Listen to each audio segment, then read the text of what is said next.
सभी प्यारे बच्चों का हमारे YouTube चैनल स्वास्तिक मैथमेटिक्स में बहुत बहुत स्वागत है। सभी प्यारे बच्चों जल्दी जल्दी जुड़ जाइए।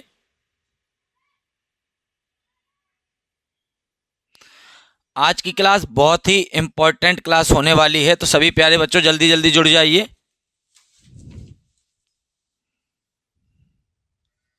चलिए देखिए, जैसा कि मैं आपको बता दूं, प्री बोर्ड परीक्षा पास आने वाली है, तो मैं आपको प्रैक्टिस सेट OMR बेस्ड जो भी MCQ टाइप के क्वेश्चन है प्यारे बच्चों, मैं वो करा रहा हूं। आज मैं एक सेट लेके आया हूं 2024 सेट HZ। तो सभी प्यारे बच्चों ध्यान से देखेंगे, सुनेंगे, समझेंगे। कोई दिक्कत परेशानी होगी तो कमेंट करके बताएंगे, ठीक है ना। क्या कह रहा है? परमेय संख्या होगी। आपसे कह रहा है कि निम्नलिखित में से परमेय संख्या होगी। तो प्यारे बच्चों कौन सी परमेय संख्या है, कैसे बताएंगे आप? ठीक है ना। तो चलिए, चार विकल्प हैं आपके पास, इनमें से कौन सी परमेय संख्या है। तो बताने के लिए आपको क्या करना है, सबसे पहले एक एक विकल्प को आपको अच्छे से देखना है। आप चेक करिए कि यहाँ पर वर्गमूल के अंदर कितना है प्यारे बच्चों, 2 है। ठीक है, वर्गमूल के अंदर 2 है। तो मैंने आपको बताया था कि अगर वर्गमूल के अंदर पूर्ण वर्ग संख्या है, कैसी संख्या है? पूर्ण वर्ग।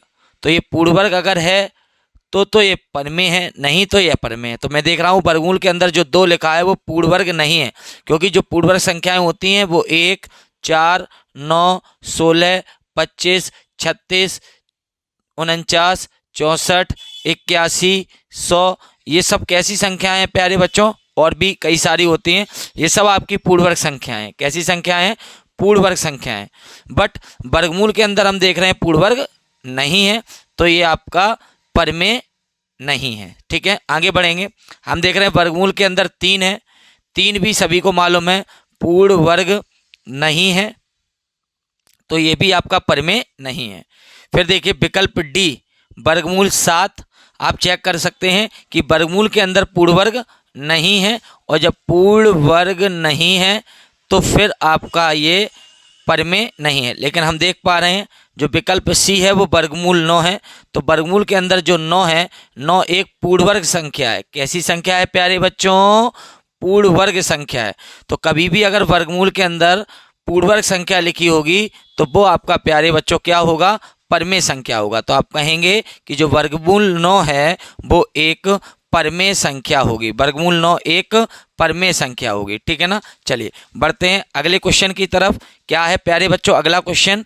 कह रहा है किसी द्विघात समीकरण y बराबर ax² plus bx plus c, कह रहा है एक द्विघात समीकरण दिया गया है y बराबर ax² plus bx plus c, जहां a does not equal to 0, A क्या नहीं है? 0 नहीं है, के ग्राफ का आकार होगा। आपको बताना है जो y बराबर ax² plus bx plus c है, जो कि एक द्विघात समीकरण है, इसका ग्राफ प्यारे बच्चों याद कर लीजिए, इसका जो ग्राफ होता है वो परवलयाकार होता है। कैसा होता है? परवलयाकार। इस टाइप का होता है, यू टाइप का। देख लीजिए प्यारे बच्चों, ऐसा भी बना हो सकता है, ठीक है, और ये नीचे की तरफ भी ऐसे बना हो सकता है। यू के आकार का होता है। किसके आकार का होता है? यू के आकार का। तो y बराबर ax² plus bx plus c का जो ग्राफ होता है वो प्यारे बच्चों परवलयाकार होता है। कैसा होता है? परवलयाकार। और उसकी आकृति मैंने देखो दिखा दी है, परवलयाकार। ये है आकृति ऐसी, ठीक है ना। ये है आपका y बराबर ax² plus bx plus c का ग्राफ। कैसा होता है? परवलयाकार होता है। अगर कोई आकृति पूछ ले कैसी होती है, तो या तो ऐसा बना होगा या ऐसा बना होगा। तो देख लीजिए कि किसी द्विघात समीकरण y बराबर ax² plus bx plus c का जो ग्राफ है वो परवलयाकार है, और परवलय की जो आकृति होती है या तो वो ऐसा बना होगा या ऐसा बना होगा। ठीक है, ठीक है, यू टाइप का होता है, ऐसा भी आपको मिल सकता है। ठीक है, लेकिन y बराबर है तो इस टाइप का आपको मिलेगा। ये 2 टाइप आप ध्यान रखिएगा। ठीक है, सीधी साफ बात है कि यू के आकार का होता है। ठीक है, चलिए बढ़ते हैं अगले प्रश्न की तरफ। प्रश्न संख्या 3 कह रहा है जो समीकरण निकाय हैं, क्या है प्यारे बच्चों? जो समीकरण निकाय हैं x/a इक्वल टू y/b, ठीक है, और एक समीकरण निकाय आपको दिया है ए एक्स प्लस बी वाई बराबर ए स्क्वायर प्लस बी स्क्वायर। क्या कह रहा है?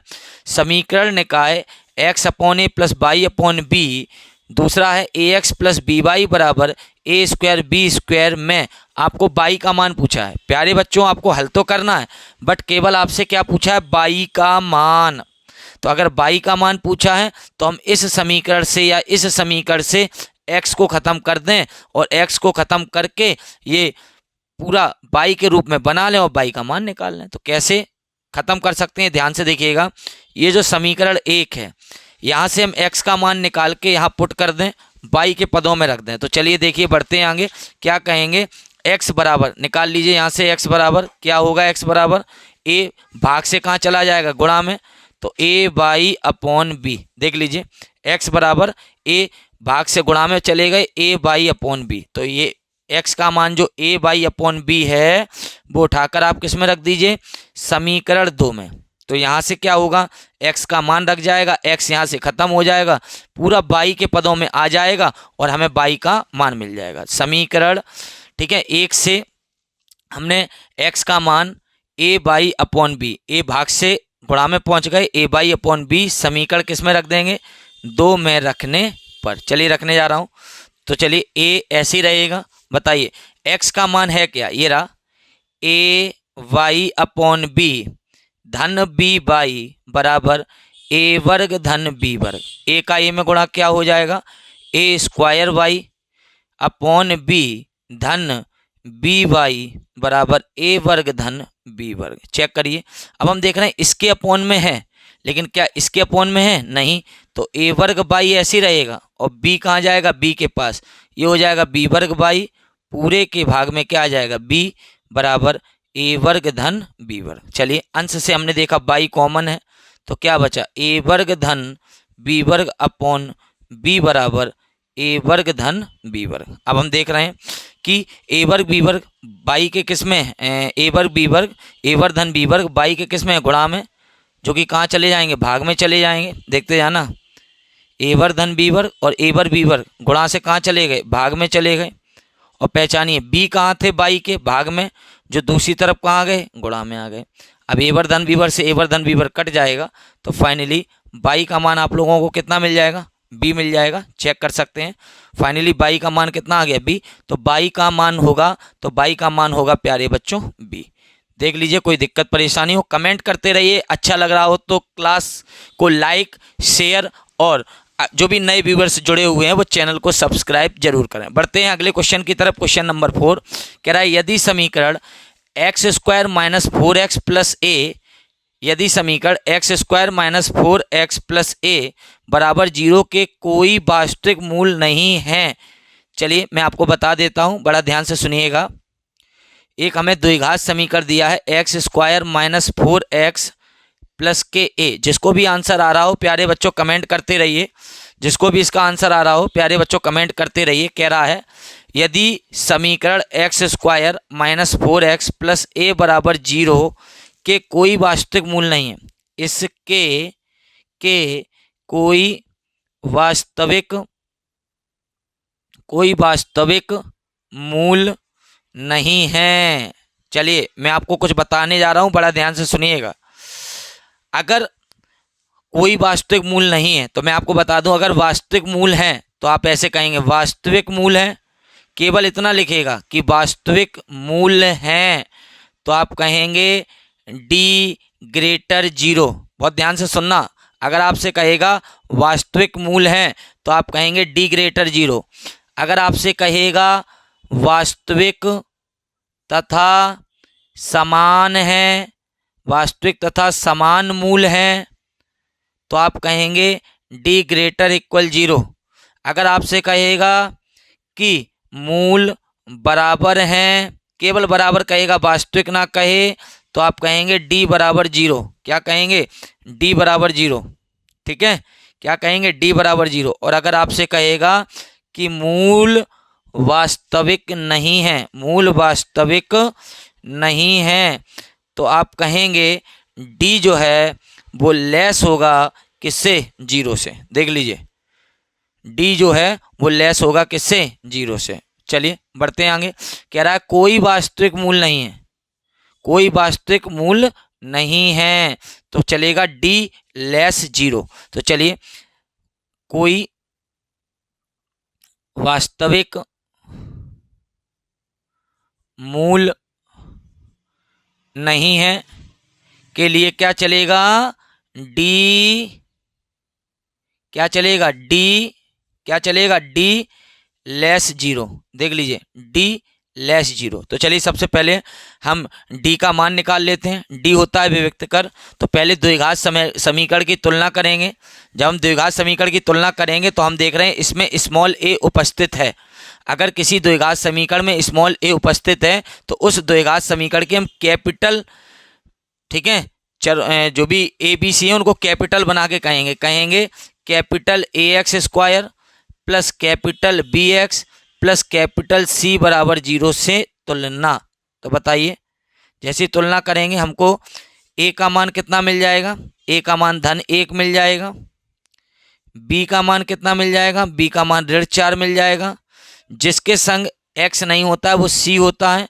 बताइए सी का मान क्या मिल जाएगा, धन ए मिल जाएगा। चेक कर लीजिए सी का मान हमको क्या मिल गया, धन ए, और लगा दीजिए विभक्त कर डी बराबर बी स्क्वायर माइनस 4ac, ठीक है, डी बराबर बी स्क्वायर माइनस 4ac। बताओ बी का मान कितना है, ऋण 4 का वर्ग, ऋण 4 गुणे ए का मान 1 गुणे सी का मान स्मॉल ए। तो ऋण का वर्ग धन 4 का वर्ग 16, ऋण 4 एकम 4a। चेक कर लीजिए 16 ऋण कितना आ गया, 4a आ गया। तो आप क्या कहेंगे, कोई वास्तविक मूल नहीं है तो डी लेस जीरो। तो चलिए डी आया कितना है 16 ऋण 4a, ठीक है, लेस जीरो। ऋण के 4a यहीं रहने देंगे, धन 16 पक्षांतर कर देंगे, ऋण 16 हो जाएंगे। और याद रखिएगा ये जो चिन्ह है इस चिन्ह की वजह से ये समीकरण नहीं है, ये असमीका है। क्या है प्यारे बच्चों, इसको असमीका बोला जाता है। और जब भी less greater, less equal, greater equal का साइन रहेगा और आप ऋण से भाग लगाया करेंगे, जैसे आपको यहाँ ए का मान निकालना है, किसका मान निकालना है, ए का मान निकल रहा है, तो आप देख रहे हैं यहाँ से ऋण हटाना पड़ेगा। और जब ऋण हटाएंगे तो कहेंगे ऋण से भाग। याद रखिएगा अगर बराबर का चिन्ह होता है तो जब आप ऋण से भाग देते हैं तो कोई क्रिया बदलती नहीं है यहाँ पर, लेकिन जब ये चिन्ह होगा, असमीका का चिन्ह होगा, तो ऋण से भाग में क्या होगा वो देख लेना। ऋण का धन बन गया, ऋण का धन बन गया, और ये जो चिन्ह है ये आप ऐसा देख रहे हैं, जब भी ऋण से भाग लगेगा, केवल ऋण से भाग लगने पर ये चिन्ह विपरीत हो जाएगा, पलट जाएगा। अब ए को यहीं रहने देंगे, 4a के गुणा में है, कहाँ चले जाएंगे, भाग में, और 4 चको क्या हो जाएगा 16। तो फाइनली ए ग्रेटर आ जाएगा 4 से। ये देख लीजिए ए ग्रेटर 4 से, यानी विकल्प बी आपका प्यारे बच्चों राइट हो जाएगा। बढ़ते हैं अगले प्रश्न की तरफ। प्रश्न संख्या 5 क्या है, प्रश्न संख्या 5 देख लेते हैं।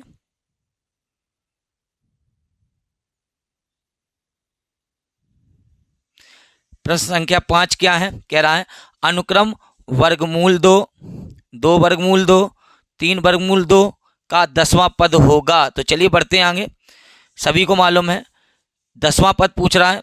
10वें पद को ज्ञात करने के लिए हमको ए का मान चाहिए। तो बताओ ए का मान कितना है, वर्गमूल 2 है। डी का मान निकाल लीजिए, डी का मान क्या है, दूसरे पद को ज्यों का त्यों रखेंगे, पहले पद का चिन्ह बदल देंगे, धन वर्गमूल 2 हो जाएगा, ठीक है ना, चिन्ह बदल देंगे, धन वर्गमूल 2 का ऋण वर्गमूल 2 हो जाएगा। चलिए बढ़ते हैं आगे। डी बराबर 2 वर्गमूल 2 में 1 वर्गमूल 2 घट जाएंगे, तो प्यारे बच्चों क्या बचेगा, 1 वर्गमूल 2 बचेगा। देख लीजिए प्रथम पद हो गया वर्गमूल 2, सार्वंतर निकाला, दूसरे पद को ज्यों का त्यों, पहले पद का चिन्ह बदल देंगे, धन वर्गमूल 2 का क्या हो जाएगा, ऋण वर्गमूल 2 हो जाएगा।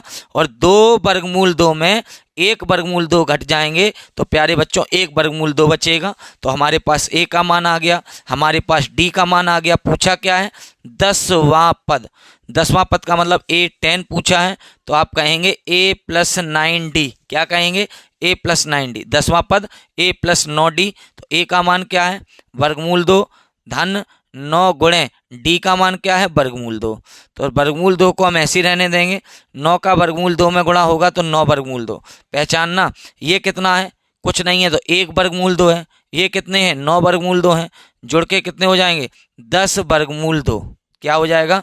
10 वर्गमूल 2। और हम देख रहे हैं कोई भी आंसर यहाँ पर नहीं आ रहा है। तो अब करना क्या है वो ध्यान से देखिए। ये जो 10 है, जब भी हम वर्गमूल से संख्या बाहर लाते हैं तो घात आधी हो जाती है, और जब हम वर्गमूल के अंदर भेजते हैं किसी संख्या को तो घात डबल होकर जाती है। 10 पे घात 1 है, अंदर जाके 10 पे घात कितनी हो जाएगी? 2 हो जाएगी। जब वर्गमूल के अंदर भेजते हैं तो घात डबल होकर जाती है। तो 2 को हम ऐसे ही रहने देंगे। 10 का वर्ग हो जाएगा 100, और 100 का 2 में जब गुणा होगा तो प्यारे बच्चों कितना हो जाएगा? 200। और विकल्प सी आपका राइट हो जाएगा। देख लीजिए 10 है, जब आप वर्गमूल के अंदर भेजेंगे तो 10 की घात 1 है तो 10 की घात 2 अंदर जाएगी, गुणा में 10 की घात 2 अंदर जाएगी। ठीक है, और 10 का वर्ग हो गया 100, 100 का 2 में गुणा 200। विकल्प सी आपका राइट हो गया। बढ़ते हैं अगले प्रश्न की तरफ। कह रहा है निम्नलिखित सारणी का माध्य होगा। आपसे माध्य पूछा है तो एक तरफ लिख लेते हैं वर्ग अंतराल और दूसरी तरफ लिख लेते हैं आवृत्ति। चलिए बढ़ते हैं आगे। ठीक है, चलिए वर्ग अंतराल 0 से 5, 5 से 10, 10 से 15, 15 से 20। आवृत्ति, आवृत्ति क्या दी गई? 2, 4, 6, 10। 2, 4, 6, 10। मैं आपको बता दूं कि जो आवृत्ति है उसे आप किससे प्रदर्शित करेंगे? एफ से। किससे प्रदर्शित करेंगे? एफ से। और चूंकि आपसे पूछा क्या है? माध्य पूछा है, तो माध्य वाले प्रश्न में अगला कॉलम बनता है वर्ग का मध्य मान, जिसको हम एक्स आई से डिनोट करते हैं। आवृत्ति को हम एफ आई से डिनोट करेंगे। चलिए वर्ग का मध्य मान तो निकालते हैं 0। वर्ग का मध्य मान कैसे निकलता है? वर्ग की निम्न सीमा प्लस वर्ग की उच्च सीमा दोनों को जोड़ के क्या कर देते? आधा कर देते हैं। तो 5 में कुछ नहीं जुड़े तो 5, और 5 का जब आधा करेंगे तो 2.5 हो जाएगा। चलिए इन दोनों को जोड़ते हैं। 10 और 5 15, 15 का आधा कितना हो गया? 7.5 हो गया, 7.5 हो गया। इनको जोड़ेंगे तो इनका आधा करेंगे तो कितना हो जाएगा? 10 और 15 25 का आधा कितना हो जाएगा? 12.5 हो जाएगा। इनको जोड़ेंगे तो कितना हो जाएगा? 35 हो जाएगा, और 35 का आधा करेंगे कितना हो जाएगा? 17.5 हो जाएगा। फाइनली जैसे ही एक्स आई निकाल लेंगे अगला कॉलम बनेगा एफ आई इंटू एक्स आई। चलिए 2 का जब इसमें गुणा करेंगे तो देखना 2 पंचे 10 की 0 हासिल लगी 1, 2 दूनी 4 और 1 5, और कितने के बाद दशमलव? 1 के बाद, पीछे से 1 के बाद दशमलव। फिर देखिए 4 पंचे 20 की 0 हासिल लगी 2, 4 सत्ते 28 और 2 30, कितने के बाद दशमलव? 1 के बाद दशमलव। 6 पंचे 30 की 0 हासिल लगी 3, 6 दूनी 12, 3 15 की 5 हासिल लगी 1, 6 एकम 6 और 1 7। देख लीजिए फिर 10 का जब गुणा करेंगे तो 10 पंचे 50 की 0 हासिल लगी 5। ठीक है, 10 सत्ते 70 और 5 75 की 5 हासिल लगी 7, 10 एकम 10 और 7 कितने हो गए? 17। और कितने के बाद दशमलव? 1 के बाद दशमलव। तो हम देख रहे हैं दशमलव के बाद अब हमें करना क्या है? सिग्मा एफ आई एक्स आई करना है। तो सभी को मालूम है 0 0 दशमलव का पहला स्थान हमने जोड़ा, 0 0 0 0 0 ही रहेगा दशमलव। अब इकाई का स्थान जोड़ते हैं, 5 5 10 5 15 की 5 हासिल लगी 1। ठीक है, अब दाई जोड़ेंगे 1 और 3 कितना हो गया? 4 और 7 11, 11 और 7 कितना हो गया? 18 की 8 हासिल लगी 1, 1 और 1 कितना हो गया? 2 हो गया। फाइनली ये जुड़ गए, और जैसे ये जुड़ गए आवृत्ति का योग करेंगे जो कि n कहलाएगा। 6 2 8 सॉरी 6 2 8 4 12, और 12 और 10 कितना हो गया? 22 हो गया। ठीक है, अब लगा देंगे फार्मूला माध्य बराबर sigma F I X I upon N. तो बोलिए बताइए, पॉइंट दशमलव के बाद 0 का कोई मतलब नहीं है। ठीक है, तो केवल कितना लिखेंगे? 285 अपॉन एन कितना है? 22। चलिए 22 से भाग लगा देते हैं। 22 से 2 में भाग नहीं जा रहा, 2 और 8 को साथ में ले लेंगे। 22 एकम 22, कितना बचेगा? 22 एकम 22 हो गया 6, 6 और 5 को साथ में लिया कितना हो गया? 65। ठीक है, देख लीजिए 22 एकम 22 कितना बचा? 6, 6 और 5 को जब हमने साथ लिया तो कितना हो गया? 65। 22 दूनी 44, तो 65 में से 44 हो गए। देख लीजिए 65 में से 44 हो गए तो कितने बचे प्यारे बच्चों? 21 बचे। दशमलव लगाएंगे, 0 बढ़ाएंगे, कितना हो जाएगा? 210 हो जाएगा। ठीक है, 22 निम्मा कितना हो जाएगा? 110 98, ठीक है। तो 210 में 198 हो जाएंगे तो कितना बचेगा, 12 बचेगा, ठीक है। दशमलव लगा है, जीरो बढ़ जाएगा, 22 पंचे 22 पंचे हो गया आपका 110, तो आपका आ गया 12.95, 12.95। कोई दिक्कत परेशानी हो कमेंट करके बताइए। बढ़ते हैं अगले प्रश्न की तरफ। कह रहा है त्रिभुज ABC तथा त्रिभुज DEF में AB अपॉन DE और BC अपॉन FD हो तो वे दोनों त्रिभुज समरूप होंगे। कब समरूप होंगे, देखना ध्यान से, मैं आपको दिखाता हूं, बहुत ध्यान से सुनना प्यारे बच्चों। दो त्रिभुज हैं, देखना, AB अपॉन DE, इसका AB और इसका DE, इसका रेशियो अनुपात, फिर देखो BC, इसका BC और इसका FD, ये देखिए इसका BC और इसका कौन, FD, चेक कर लीजिए।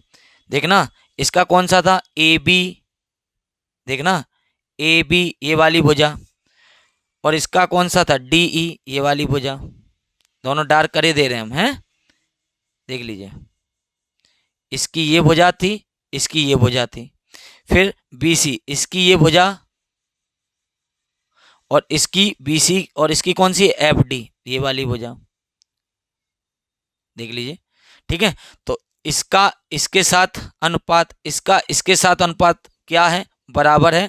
तो इनके बीच का जो कोण है, ये देखिए, इनके बीच का कोण कौन है, B, और इनके बीच का कोण कौन है, D, देख लीजिए प्यारे बच्चों। तो एंगल B किसके बराबर होगा, एंगल D के। ये समरूप तब होंगे जब एंगल B एंगल D बराबर। देखिए दो भुजाएं, इसकी ये भुजा, इसकी ये भुजा, इसकी ये भुजा, इसकी ये भुजा समान अनुपात में है। तो अगर दो भुजाएं समान अनुपात में है तो उनके बीच का कोण बराबर होना चाहिए, तभी त्रिभुज समरूप होंगे। तो चलिए इनके बीच का कोण B, इनके बीच का कोण D बराबर है, इसलिए त्रिभुज क्या हो जाएंगे, समरूप हो जाएंगे। एंगल B एंगल D के बराबर होने पर त्रिभुज क्या हो जाएंगे प्यारे बच्चों, समरूप हो जाएंगे। चलिए बढ़ते हैं अगले प्रश्न की तरफ। क्या है प्रश्न संख्या 7 के बाद 8, बढ़ते हैं आगे। कह रहा है शीर्ष 0,0, 0,4 और 3,0 वाले त्रिभुज का परिमाप पूछ रहा है। तो चलिए हम जो हमें 3 शीर्ष दिए गए हैं हम उनको मान लेते हैं। माना दिए गए शीर्ष A 0,4, B 0,0, C 3,0 हैं। हमने ये मान लिया कि जो हमारे पास 3 शीर्ष थे, इसको हमने A मान लिया, इसको B मान लिया, इसको C मान लिया, और जैसे हमने इतना काम कर लिया, अब हमें त्रिभुज का परिमाप पूछ रहा है। तो चलिए मैं आपको बनाकर दिखा देता हूँ, बहुत ध्यान से देखना। A ये हो गया, B ये हो गया और C ये हो गया। A क्या है, 0,4 है, B क्या है, 0,0 है, C क्या है, 3,0 है। तो परिमाप क्या होता है, AB को जोड़ेंगे, BC को जोड़ेंगे, CA को जोड़ेंगे, तो प्यारे बच्चों हमारा क्या बन जाएगा, परिमाप बन जाएगा। तो लेकिन हमारे पास AB है कहाँ, तो सबसे पहले हम AB निकालेंगे। AB है दो बिंदुओं के बीच की दूरी, AB। तो चलिए निकाल दीजिए, A x1/1 हो जाएगा, B x2/2 हो जाएगा। x2 को हम ऐसे ही रखेंगे, इसका चिन्ह बदलेंगे, का होल स्क्वायर, ठीक है। बाई 2 को हम ऐसे ही रखेंगे, इसका चिन्ह बदलेंगे, ऋण 4 का होल स्क्वायर। तो फाइनली 0 - 0 0 का वर्ग तो 0 हो गया, छोड़ दीजिए। 0 - 4 क्या हुआ, -4 का वर्ग, माइनस का वर्ग प्लस 4 का वर्ग 16, और 16 का वर्गमूल कितना आ गया, 4 इकाई। देखते जाना प्यारे बच्चों, 16 का वर्गमूल कितना आ गया, 4 इकाई। आगे बढ़ते हैं, AB निकाल लिया, अब नंबर किसका आया, BC का। BC क्या है, दो बिंदुओं के बीच की दूरी है। B आपका x1/1, C आपका x2/2। तो x2 को ऐसे ही रखेंगे, 3 को ऐसे ही रखा, x1 का चिन्ह बदल देंगे, का होल स्क्वायर। बाई 2 को ऐसे ही रखेंगे, बाई 1 का चिन्ह बदल देंगे, का होल स्क्वायर। 3 में से कुछ नहीं जाएंगे, 3 बचेंगे धन के, उसका वर्ग, 0 - 0 0 का वर्ग। चलिए 3 का वर्ग कितना हो गया, 9, 0 का वर्ग छोड़ देंगे, और 9 का वर्गमूल कितना हो गया, 3 इकाई। AB निकाल लिया, BC निकाल लिया, अब निकाल लीजिए प्यारे बच्चों CA। CA क्या है, दो बिंदुओं के बीच की दूरी। C आपका x1/1 है, A आपका x2/2 है। तो x2 को हम ऐसे ही रखेंगे, x1 का चिन्ह बदल देंगे का होल स्क्वायर धन y2 को हम ऐसे ही रखेंगे और y1 का हम क्या बदल देंगे, चिन्ह बदल देंगे का होल स्क्वायर। 0 - 3 कितना हो गया, -3 का वर्ग। 4 - 0 कितना हो गया, 4 का वर्ग। माइनस का स्क्वायर प्लस 3 का स्क्वायर 9, माइनस का स्क्वायर प्लस 3 का स्क्वायर 9 प्लस 4 का स्क्वायर हो गया 16। फाइनली कितना हो गया 25। कितना आ गया 5 इकाई। देख लीजिए प्यारे बच्चों क्या पूछा है, परिमाप। परिमाप तीनों भुजाओं को जोड़ देंगे तो क्या हो जाएगा, परिमाप हो जाएगा। तो चलिए त्रिभुज का परिमाप ए बी धन बी सी धन सी ए। तो ए बी कितना है, ए बी है 4, बी सी कितना है 3, सी ए कितना है 5। 4 3 7 5 कितना हो गया 12 इकाई। कितना हो गया प्यारे बच्चों 12 इकाई। विकल्प सी आपका क्या हो गया, राइट हो गया। जिस किसी प्यारे बच्चों को इसका आंसर आ रहा हो तो वो कमेंट करते रहिए। जब भी मैं आपको कोई प्रश्न दिखाऊं तो अगर आपको उसका आंसर आ रहा हो कॉपी पेन लेकर बैठिए, उसका आंसर निकालकर कमेंट कंटिन्यू करते रहिए। चलिए बढ़ते हैं अगले प्रश्न की तरफ। कह रहा है यदि, यदि मीन्स दिया है, क्या दिया है प्यारे बच्चों, दिया है 3 tan A बराबर 4। पहचानिए 3 गुणा tan A का मान जो है वो 4 है। तो अगर आप यहाँ से tan A का मान निकालेंगे तो 3 गुणा से कहाँ चले जाएंगे, भाग में चले जाएंगे, तो tan A हो जाएगा 4/3। सभी को मालूम है, आपने पढ़ा था लाल बटे कक्का। देख लीजिए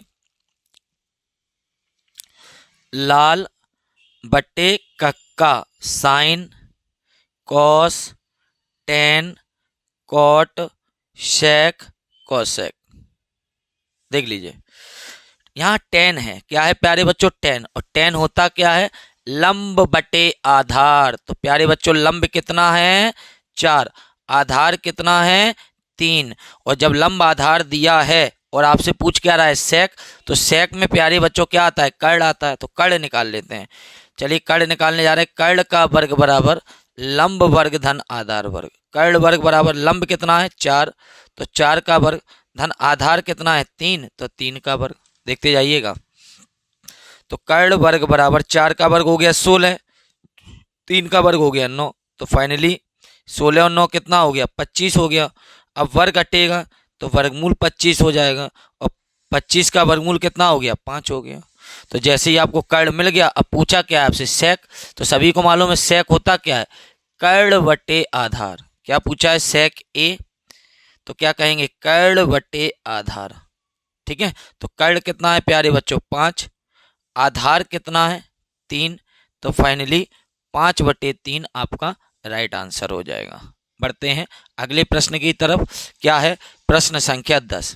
कह रहा है यदि, यदि मीन्स दिया है, क्या दिया गया है प्यारे बच्चों कि tan अल्फा धन कॉट अल्फा। चेक करिए tan अल्फा धन कॉट अल्फा बराबर आपको दिया गया कितना 5। tan अल्फा धन कॉट अल्फा आपको कितना दिया गया 5 दिया गया है। tan अल्फा धन कॉट अल्फा आपको कितना दिया गया 5 दिया गया है। चलिए तो कह रहा है tan स्क्वायर अल्फा धन कॉट स्क्वायर अल्फा का मान होगा। तो प्यारे बच्चों एक काम कर देते हैं, हम स्क्वायर बोथ साइड कर देते हैं, क्योंकि tan वर्ग कॉट वर्ग तभी बनेंगे जब दोनों पक्षों का हम वर्ग करेंगे। तो चलिए करते हैं वर्ग।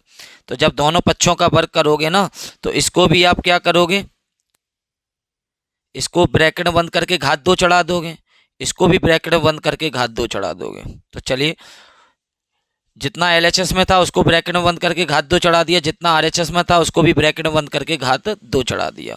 तो चलिए a धन b का होल वर्ग लग रहा है, लगाइए a वर्ग धन b वर्ग धन 2 गुणा a गुणा b, और 5 का वर्ग कितना हो गया 25। देखते जाना। तो tan वर्ग का मान, tan वर्ग अल्फा धन कॉट वर्ग अल्फा का मान आपसे पूछा है, धन 2 गुणे tan अल्फा ऐसे रहने दो, और कॉट अल्फा को ब्रेक कर दो, 1/tan अल्फा बराबर 25। तो बताइए कॉट को हमने ब्रेक किया 1/tan में, तो देखो tan से tan क्या हो गए, कैंसिल हो गए, tan गुणा में tan भाग में। तो चलिए tan वर्ग अल्फा धन कॉट वर्ग अल्फा का मान आपसे पूछ रहा है। ठीक है, तो tan अल्फा से tan अल्फा कितने बार गया, एक बार, तो 2 1 कम 2 1 कम 2 बराबर 25। ठीक है, तो यहाँ बचा 2 बराबर 25। तो tan वर्ग अल्फा धन कॉट वर्ग अल्फा, धन 2 पक्षांतर कर देंगे, 25 की तरफ धन 2 पक्षांतर हुए ऋण 2, 25 में तो 2 गए, कितने बचे 23। तो विकल्प सी आपका प्यारे बच्चों क्या हो जाएगा, राइट हो जाएगा। देख लीजिए, कोई दिक्कत परेशानी हो तो कमेंट करके जरूर बताइएगा। अगर आपको आंसर आ रहा हो तो कंटिन्यू कमेंट करते रहिए। चलिए बढ़ते हैं आगे। क्वेश्चन नंबर 11 क्या कह रहा है, यदि यदि साइन थीटा बराबर कोसेक थीटा, तो थीटा जो है वो 0 के बराबर हो सकता है, 0 से बड़ा हो सकता है, ठीक है, पाई/2 के बराबर हो सकता है और पाई/2 से कम हो सकता है। थीटा का मान 0 0 से बड़े, पाई/2 और पाई/2 से छोटे। अब आप सोच रहे होंगे पाई/2 क्या है, तो प्यारे बच्चों मैं आपको बता देता हूँ। 0 अंश का रेडियन रूप जो है, रेडियन रूप जो है वो 0 होता है, ठीक है। 30 अंश का जो रेडियन रूप है, रेडियन रूप जो है वो आपका पाई/6 होता है। 45 अंश का जो रेडियन रूप है, जो रेडियन रूप है वो आपका पाई/4 होता है, ठीक है। 60 अंश का जो रेडियन रूप है वो प्यारे बच्चों पाई/3 होता है, ठीक है। और जो 90 अंश है उसका जो रेडियन रूप है वो पाई/2 होता है। देख लीजिए, समझ लीजिए, कोई दिक्कत परेशानी हो कमेंट जरूर करिए। 0 अंश को रेडियन में 0 बोलते हैं, 30 अंश को रेडियन में पाई/6 बोलते हैं, 45 अंश को रेडियन में पाई/4 बोलते हैं, 60 अंश को रेडियन में पाई/3 बोलते हैं, 90 अंश को रेडियन में पाई/2 बोलते हैं। तो आप ये भी लिख सकते हैं, अगर आंसर आपसे रेडियन के रूप में पूछ रहा है तो आप ये भी लिख सकते हैं, ठीक है। तो चलिए बढ़ते हैं आगे, क्या दिया गया है चर्चा करते हैं। दिया है साइन थीटा बराबर कोसेक थीटा।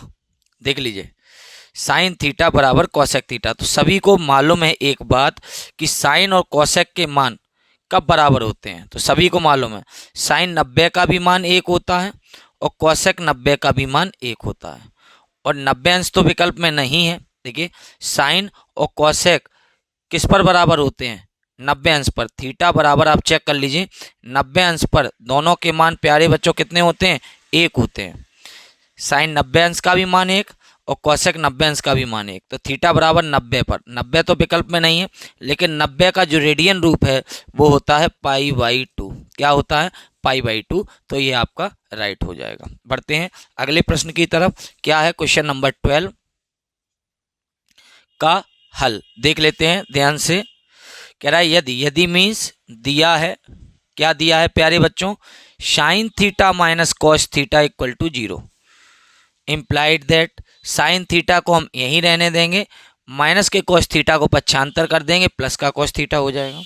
और सभी को मालूम है साइन और कॉस थीटा के किस मान के लिए बराबर होते हैं, 45 अंश के लिए।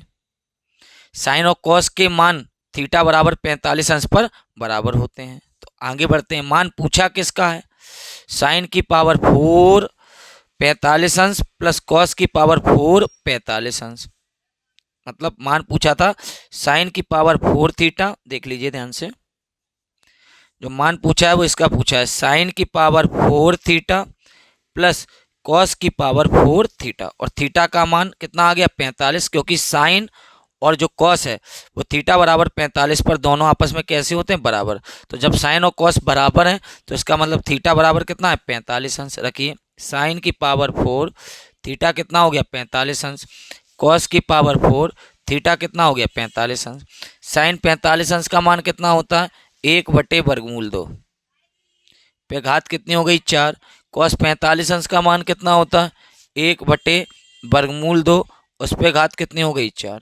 1 पे घात 4 का मतलब 1, और वर्गमूल 2 पे घात जब 4 करेंगे आप तो वर्गमूल 2 गुणे वर्गमूल 2 गुणे वर्गमूल 2 गुणे वर्गमूल 2, तो फाइनली कितना हो जाएगा, 4 हो जाएगा। 1 पे घात 4 करेंगे तो प्यारे बच्चों 1 रहेगा, वर्गमूल 2 पे घात 4 करेंगे तो कितना हो जाएगा, 4 हो जाएगा। हम देख रहे हैं दोनों के हर समान है। एक बार लिख देंगे, अंश जुड़ रहा है जोड़ देंगे, 1 और 1 2 कटिंग कर देंगे, 2 1 कम 2 2 दूनी 4, तो आंसर कितना आ गया, 1/2। तो विकल्प बी आपका प्यारे बच्चों राइट हो जाएगा। बढ़ते हैं अगले प्रश्न की तरफ। क्या है प्रश्न संख्या 13। कह रहा है एक बिंदु Q से एक वृत्त पर स्पर्श रेखा की लंबाई 24 सेंटीमीटर है। बड़ा ध्यान से देखना, एक बिंदु Q है, एक बिंदु कौन है, Q। एक बिंदु Q से एक वृत्त पर स्पर्श रेखा की लंबाई 24 सेंटीमीटर है। तो एक वृत्त पर स्पर्श रेखा की लंबाई कितनी है? 24 सेंटीमीटर है। ये देखिए, एक बिंदु Q से एक वृत्त पर स्पर्श रेखा की लंबाई 24 सेंटीमीटर है। देख लीजिए, कोई दिक्कत हो तो बताइएगा, ठीक है। तथा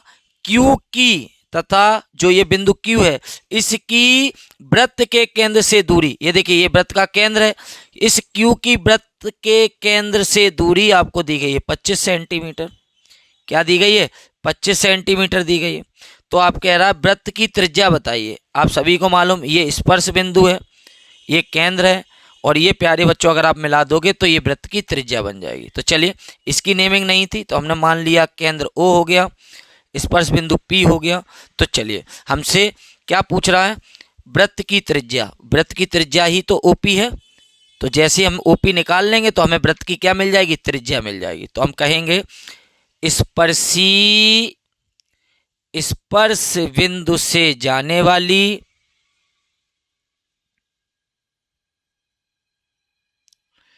त्रिज्या पर लंब होती है। सभी को मालूम है कि जो स्पर्शी होती है ना, ये देखिए ये स्पर्शी है, ये स्पर्श बिंदु है, ये स्पर्श बिंदु से जाने वाली त्रिज्या है, पर ये क्या होती है? लंब होती है। तो फाइनली अगर ये 90 डिग्री हो गया तो जो OPQ है वो एक समकोण त्रिभुज हो गया। तो आप कहेंगे समकोण त्रिभुज OPQ में पहचानिए। दो भुजाएं में मालूम है, तीसरी भुजा हमसे पूछ रहा है। लगा दीजिए क्या? पाइथागोरस प्रमेय से। पाइथागोरस प्रमेय से क्या है? पाइथागोरस प्रमेय। ध्यान से सुनिएगा, 90 अंश के सामने की भुजा कौन है? OQ। तो आप कहेंगे OQ का वर्ग बराबर होगा शेष दोनों भुजाओं के वर्गों का योग। शेष दोनों भुजाएं OP का वर्ग धन PQ का वर्ग। OP का वर्ग धन PQ का वर्ग। OP का वर्ग धन PQ का वर्ग। चलिए बढ़ते हैं आगे। OQ कितना है? 25। तो 25 का वर्ग। OP कितना है? यही तो हमें पता करना है। OP वर्ग यही तो हमको पता करना है, ठीक है। और धन PQ कितना है? PQ है 24। तो 24 का वर्ग। बढ़ते हैं आगे। बताइए 25 का वर्ग कितना हो जाएगा? 625 बराबर OP वर्ग धन 24 का वर्ग हो गया 576। अब हम देख रहे हैं OP वर्ग पॉजिटिव है, यहीं रहने देंगे।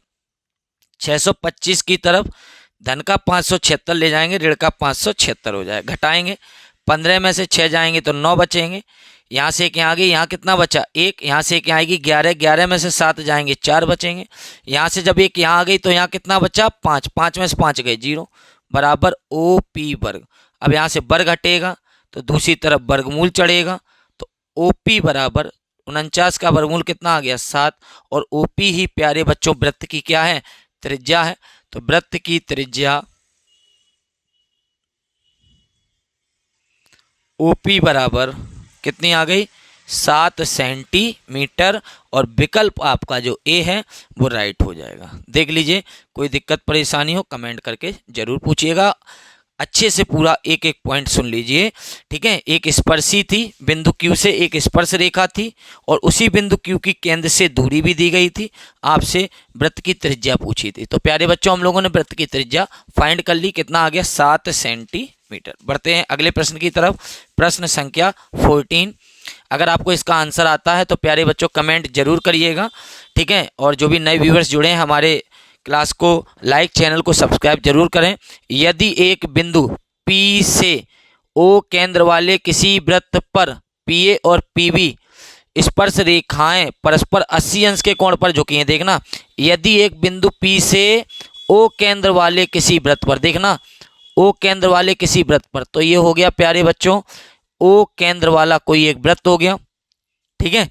O केंद्र वाला एक वृत्त हो गया। एक बिंदु हो गया P, एक बिंदु कौन हो गया? P। कह रहा है P से यानी यहां से O केंद्र वाले किसी वृत्त पर PA और PB, देख लीजिए PA और PB, PA और PB स्पर्श रेखाएं पी ए और पी बी स्पर्श रेखाएं, देख लीजिए, यदि एक बिंदु P से O केंद्र वाले वृत्त पर, O केंद्र वाले किसी वृत्त पर PA और PB स्पर्श रेखाएं हैं, PA भी स्पर्श रेखा हो गई, PB भी स्पर्श रेखा हो गई, परस्पर कितने अंश के कोण पर झुकी हैं, 80 अंश के कोण पर झुकी हैं, तो एंगल POA पूछ रहा है, एंगल POA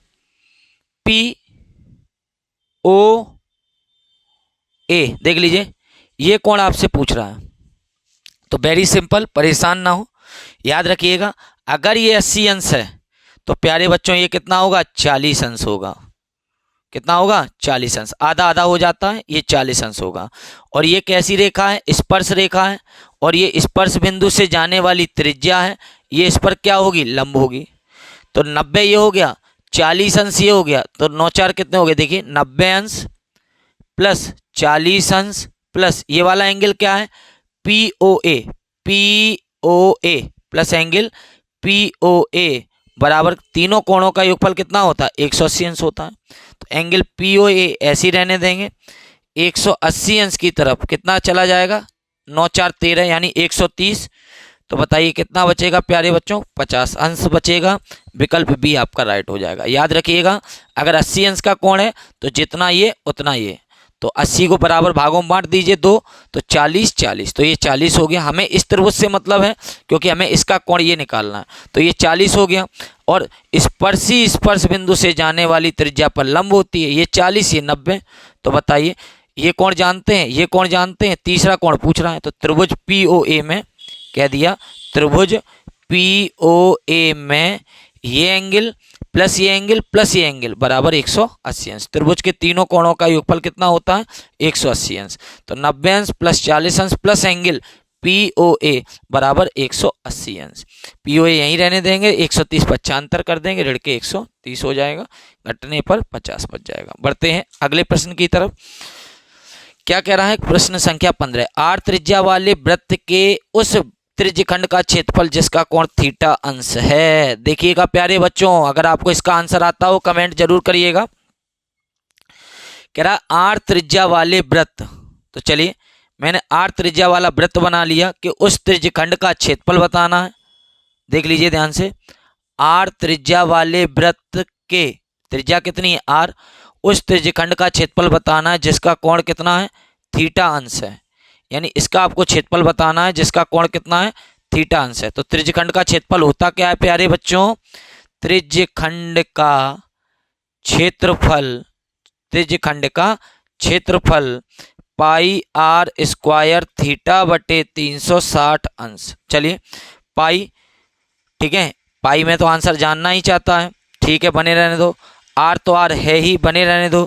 थीटा भी यही है, ठीक है, बटे 360 अंश। अब आप जरा चेक करिए क्या कोई भी विकल्प इसके जैसा है। देख लीजिए, यहाँ पाई आर स्क्वायर है लेकिन थीटा बटे 180 है, यहाँ पाई आर स्क्वायर है ही नहीं, तो ये तो बिल्कुल भी नहीं होगा, ये भी बिल्कुल भी नहीं होगा क्योंकि यहाँ पाई आर स्क्वायर ही नहीं है।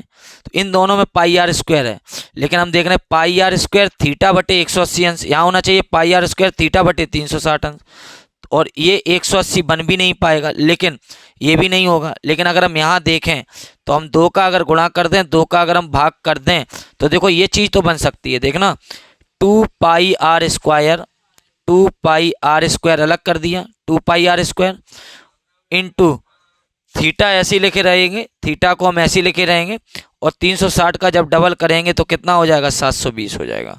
तो फाइनली ये वाला विकल्प आपका राइट हो जाएगा। 2 का गुणा 2 का भाग करने पर हमें ये बात मिल जाएगी, तो विकल्प भी हमारा राइट हो जाएगा। बढ़ते हैं अगले प्रश्न की तरफ। क्या कह रहा है, एक ठोस पाइप का व्यास 4 सेंटीमीटर तथा उसकी लंबाई 20 सेंटीमीटर है। पाइप में प्रयुक्त धातु का आयतन पूछ रहा है। एक ठोस पाइप का व्यास, एक ठोस पाइप है, याद रखिएगा पाइप जो होता है वो बेलनाकार आकृति होती है। देख लीजिए, एक ठोस पाइप का जो व्यास दिया गया है वो कितना दिया, 4 सेंटीमीटर, ठीक है, और इसकी लंबाई कितनी दी गई है, 20 सेंटीमीटर। बहुत ही अच्छा प्रश्न है, देखते जाइएगा। लंबाई 20 सेंटीमीटर है, अगर यही पड़े में बना देते तो देख लीजिए ध्यान से, ऐसे भी आप बना सकते हैं। ये एक पाइप है जिसका व्यास कितना है, 4 सेंटीमीटर है, और लंबाई कितनी है, 20 सेंटीमीटर है। पड़े में लंबाई बोलते हैं, खड़े में ऊंचाई बोलते हैं। तो अभी हम क्या बोलेंगे, पड़ा बेलन बना देंगे। ठीक है, तो कह रहा है एक ठोस पाइप का व्यास 4 है, तो त्रिज्या कितनी हो जाएगी, 2 सेंटीमीटर, और लंबाई कितनी हो गई, 20 सेंटीमीटर। ठीक है, लंबाई 20 सेंटीमीटर वाले पाइप में प्रयुक्त धातु का आयतन, तो आप कहेंगे पाइप में प्रयुक्त धातु का आयतन। तो सभी को मालूम है, क्योंकि ये एक बेलनाकार पाइप है। ठीक है, खोखला बेलन नहीं है, ठोस बेलन है। कैसा है, ठोस बेलन है। तो चलिए लगा देते हैं, पाई आर, देखिए ठीक है, प्रयुक्त धातु का आयतन, यानी पाइप बेलनाकार आकृति होती है, बेलन का आयतन पाई आर स्क्वायर एच। तो पाई के पदों में तो आंसर चाहिए है, पाई ऐसी रहने देंगे। आर का मान कितना है, 2, तो 2 का वर्ग गुणे एच कितना है, 20। चलिए पाई को ऐसे रहने दीजिए, 2 का वर्ग हो गया 4 गुणे 20, 20 शको कितना हो गया, 80 पाई।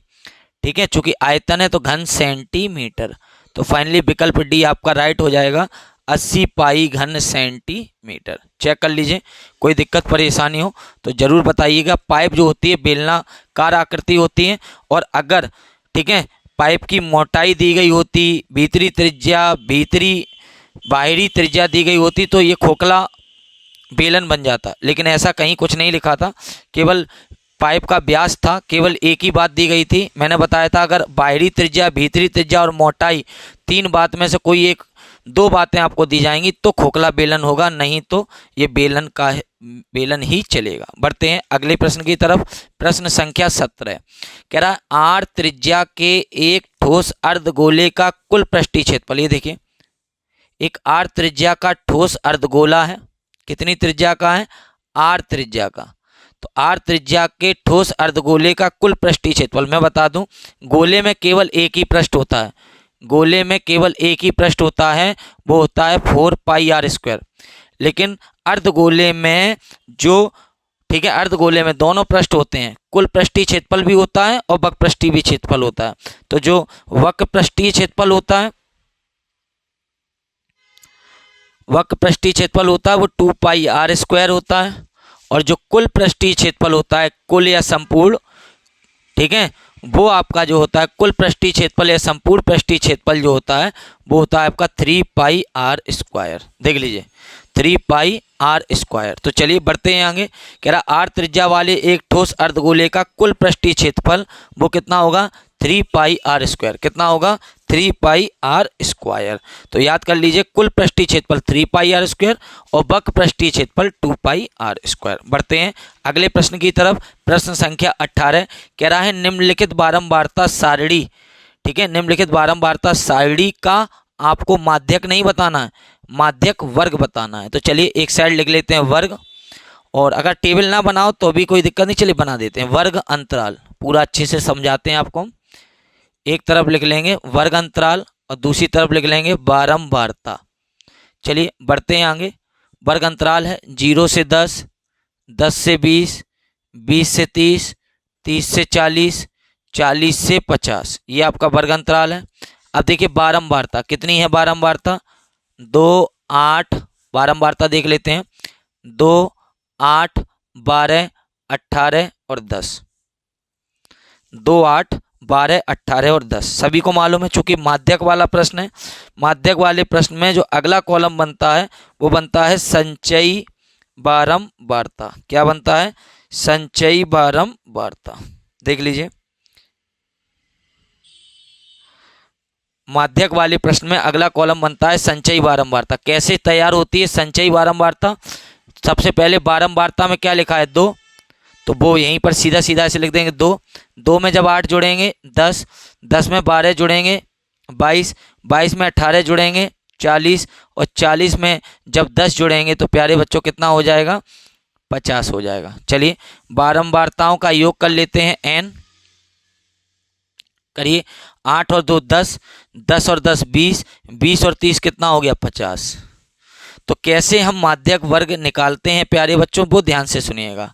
जब आप n का मान संचयी बारंबारता निकाल लेंगे, उसके बाद जब आप बारंबारताओं का योग n निकालेंगे, तब आप कहेंगे ny2वां पद, ny2वां पद, n कितना है 50, 50/2वां पद, 50/2वां पद कितना आ गया 25, तो कहेंगे 25वां पद। चलिए 25वां पद, 25वां पद चेक करिए, पहला दूसरा पद यहाँ है, संचयी बारंबारता में पहला दूसरा पद होता तो यहाँ है, तीसरा चौथा पांचवा छठवां सातवां आठवां नौवां 10वां यहाँ है, 11वां 12वां 13वां 14वां 15वां 16वां 17वां 18वां 19वां 20वां 21वां 22 तक यहाँ है।